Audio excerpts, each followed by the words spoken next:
Bom, pessoal, dando sequência nas nossas atividades, né, não presenciais, vamos falar um pouco sobre os desenhos, as formas geométricas, os desenhos geométricos entre si.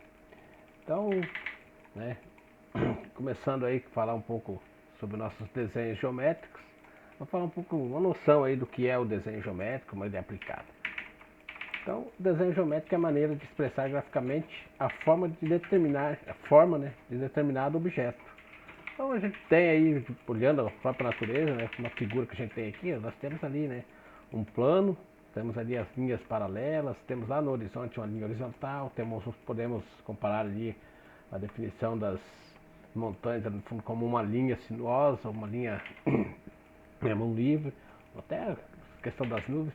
Então tudo a gente pode representar, né, através do desenho geométrico.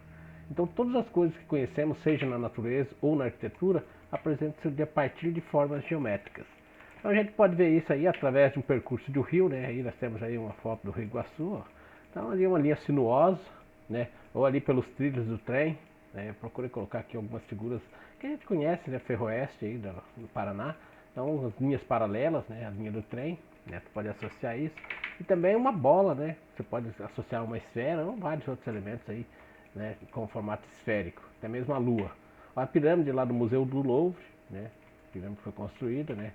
Os arcos ali da ponte JK lá em Brasília.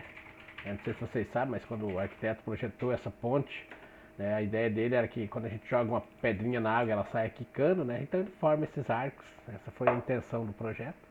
A ponte Golden Gate, a ponte americana, é muito famosa. Então nós temos ali os pilares paralelos, né, entre si, né, que são dois pilares paralelos, e o tablado ali que forma ali uma perpendicular, né, com o tabuleiro da ponte. A ponte da amizade, né, o arco ali tangenciando a ponte. Uma coisa interessante, né, o maior arco de concreto, né, que nós temos aí, né, uma ponte muito famosa, né, e a semisfera lá do Museu de Brasília, né, que são tudo figuras geométricas que a gente vai tratar um pouco. Então, o que significa, né, geometria? Então, do grego, né, geo e metria, terra e medida. Então, seria medidas da terra, né, a geometria. Então, dentro dessa questão dos desenhos geométricos, a gente tem os nossos elementos que levam a nossos desenhos. Então, nós temos ali, né, o ponto, né, o ponto não tem dimensão, né, lá eu falei para vocês, né, é um ponto, não é um monte de risquinho. Então, o ponto não tem dimensão. Nós temos a linha, que tem apenas uma dimensão. Nós temos o plano, né, seria ali, a gente pode comparar com uma folha de caderno. Ela tem duas dimensões, né, os dois lados que a gente pode ver. E o sólido, né, que ele tem três lados, seria ali a terceira dimensão, né. Então, olhando assim, o ponto ele não tem dimensão, a linha só tem o comprimento, o plano ele tem o comprimento e largura, e o sólido que tem comprimento, largura e altura, ok? Então, falando um pouco do ponto, né, ele é a figura geométrica mais simples.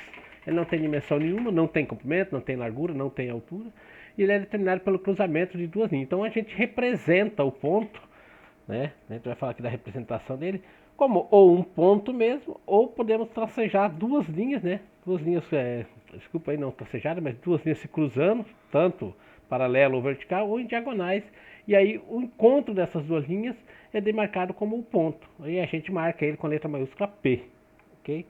Temos aí dentro dessa questão dos desenhos geométricos também temos a linha, que é o deslocamento contínuo de vários pontos. Então uma linha é um segmento entre dois pontos. Então são vários pontinhos, como vocês podem ver aqui nesse desenho, né? Vários pontinhos, um próximo do outro, que forma a linha.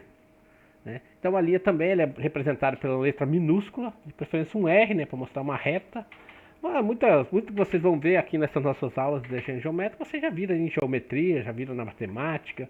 Então, quase que um pouco de representar. Mas a gente não vai se estender nesse contexto do nosso conteúdo, porque depois a gente vai ver tudo isso lá na hora que a gente estiver fazendo o nosso desenho dentro do software, dentro do AutoCAD, como a gente já viu. Então aqui é mais um aprofundamento, aí, uma base para vocês entenderem, né, avivar aí a memória de vocês.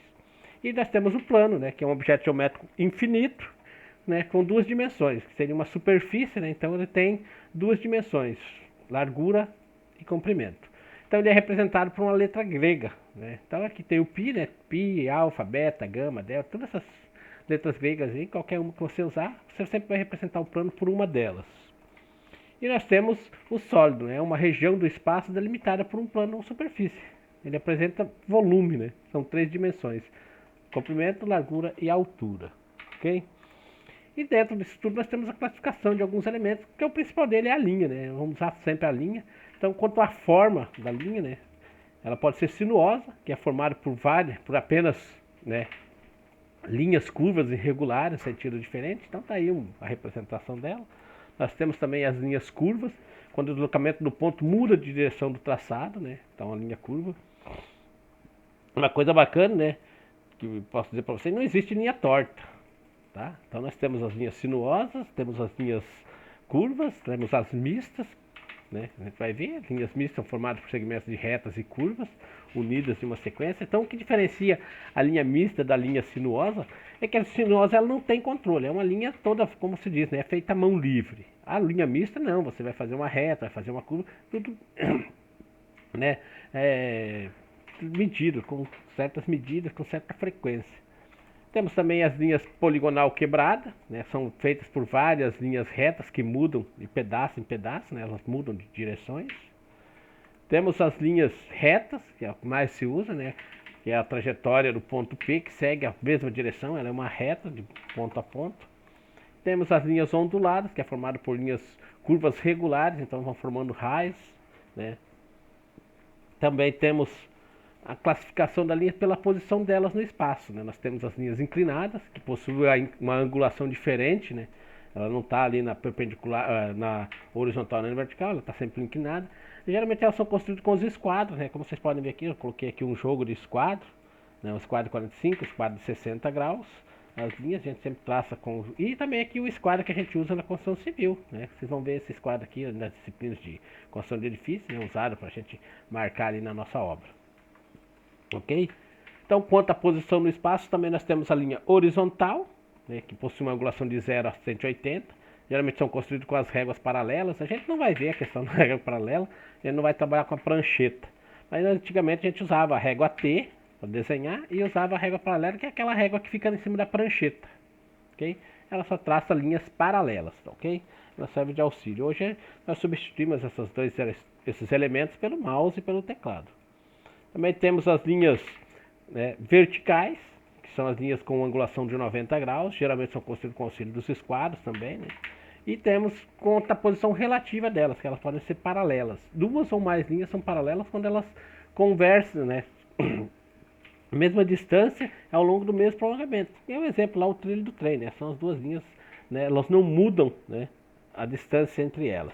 A gente vai usar muito essas linhas paralelas para desenhar os projetos nossos, como nós vimos em sala de aula, né? O desenho de uma casa, as paredes são representadas por duas linhas paralelas. E as linhas perpendiculares, são perpendiculares quando elas formam um ângulo de 90 graus, ok? Então só são perpendiculares a 90 graus. Porque se ela for diferente, nós temos as oblíquas.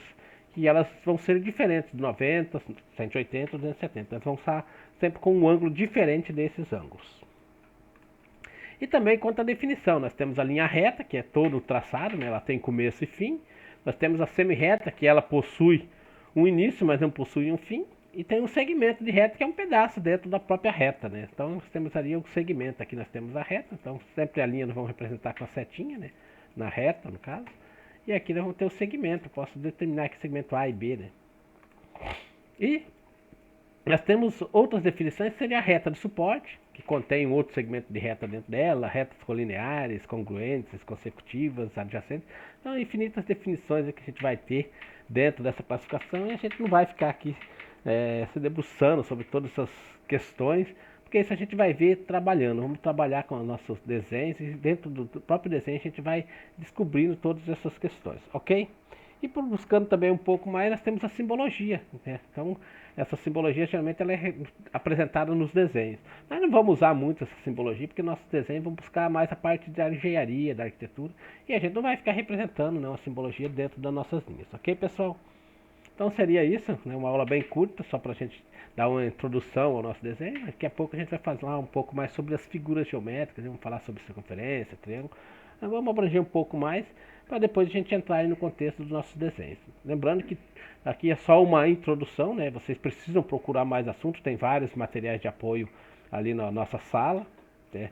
virtual para vocês buscarem informações, pesquisarem, desenvolverem nossas atividades e também para vocês pesquisarem e trazer as dúvidas que vocês têm para a sala de aula, né? Até mesmo para os atendimentos. Então ficamos por aqui e retornamos aí com a próxima aula.